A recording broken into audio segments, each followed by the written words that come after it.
What's up, guys? Kosho here at Elite FTS, one of my most favorite places to just be in, train, and I am stoked. So something that I've been focusing a lot on recently is going to be grip training. And as being a former strongman, now getting back into strongman, one of my weaknesses has been my overall grip strength when it comes to events in the sport of strongman. And also, it's just something that I've been nerding out on. I'm no expert, but I've been using a bunch of these different accessories to specifically strengthen my grip training, which will transfer over to strongman and any other strength training that I'm doing. So when I look at grip as a whole, I focus primarily on pinch type of techniques. Then I'm going to have crush. Then I have forearms. I have radial and ulnar deviation. And then I kind of classify everything else like support. So if you're thinking like your strongman implements, etc. And the way I program it is basically I'm doing 3 days per week. And I'll use these accessories depending on my training program, and you can experiment with what works best for you. But typically my first day is going to be pinch related. So I'm going to go through exercises for each of those categories and give you guys also some alternatives. I know not everybody has access to a facility like this with all the bells and whistles. Maybe you're in your garage gym, maybe a commercial gym. I don't know. Maybe you're training in the jungle, and we can figure it out. We can make it happen. We can put some pythons on you, and I can guarantee you, you're going to be looking like Popeye. So first one's going to be grip. I have been really digging doing just any sort of pinch block work. Now I'll do two different things. One may just be heavy static holds, just like this as long as I can. The other one I'll do is going to be some sort of kind of front raise, just like this. One of the reasons I like this is because it saves my shoulders a bit, because I'm limited by how much I can pinch this block. And you can do anywhere from 3 or 4 sets, either for reps, or you can do, like I said, max holds. I like to be anywhere in that 6 to 12 second hold time. And each week I'll try to progressively overload that, or I'll alternate between a raise and a pinch. Now, say you don't have access to something like this. We then have dumbbells. Okay, this is a circular dumbbell. Most of you guys have probably seen something like this or a hex dumbbell. So all we're gonna do is just pick it up and we're working that grip strength on here just like this. And I'll do the same thing, either raises or I'll just hold it as long as I can. And obviously where you're training, you probably have plates. If you don't have plates, I'm questioning where you're training. But we can just go back and forth with either just picking it up, gripping back and forth like so, or once again, just a static hold. And then lastly, if you don't have access to a plate like that, we can just grab these suckers just like this, squeeze as hard as we can. And that's going to be our pinch. So typically run through that, like I said, at least once a week. Sometimes I'll alternate the variations or movement pattern, but I always want to get once a week worth of pinch training in. Now, the next thing we'll move over to is going to be some sort of crush. Guarantee you guys have seen some sort of gripper implement, right? There's tons of companies out there. For these, what I like to do, actually, I have these in my truck. I have them next to my bed, have them in the bathroom, have them in my office, everywhere. So I'll warm up, kind of just getting some grip going, promote blood flow. And then from there, right, we're trying to crush as much as we can. These ones are actually customized and they're cut a little bit so we can really get full range of motion.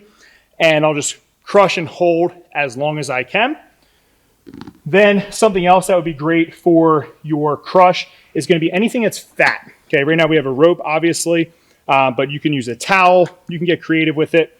And then right here, we can do the same thing where we're just going to walk, or we can just statically hold this just like so. And that's going to really work that crushing grip strength. So I'll do sets of reps or static holds for those. Typically, if I start off the week with pinch, maybe Wednesday, I'll work crush. And then from there, we're going to go into some direct forearm work. And this is probably one of my most favorite tools of all time, just going to be a wrist roller. So with this, we're just going all the way down to the bottom. This may actually go on for forever, and my pump may get insane. It's just as tall as I can go. I'm like, oh no, I got more. I got more. Nice. So then we'll roll it all the way back up, and that's going to be a gnarly pump. Obviously, if you have a rope as long as the Great Wall of China, you may want to stand on top of something and wheel it down. But that's going to be directly related to forearms. And then on top of that, we have fat grips. Once again, if you don't have fat grips, you can easily wrap around a lot of towels. You know, you can get creative with it. You know, maybe some excessive amount of duct tape or Gorilla tape. And for these, we can either do static holds we could walk with it like a farmer's walk, or we can wrist curl just like this. So same rules apply if you're using these grippers, or if you have a fat bar. Obviously in strongman, we use a lot of fat bars or axle bars, so you can use those. You can also use a standard barbell and just do wrist curls with the barbell. So we covered those. Probably would be like my Friday. And then what I like to do on Saturdays, typically I train strongman those days, is I'll work something small, which is going to be that ulnar and radial deviation. This is a pretty freaking awesome contraption. I don't even know what the name of this is. I've only actually ever seen it here. But you could easily do this with a baseball bat, sledgehammer, or a mace, or just put weights on top of a mace or something like that. And all we're going to do, raise it up, coming back down, just like so, under control. And we can do that for sets and reps. Or once again, you can come up, get a static pause, come back down. Now with these, it's important that we don't try to throw in body English. Kind of defeats the purpose of it. So want to keep it as strict and as controlled as possible, just like such. But just some tools I've been throwing in.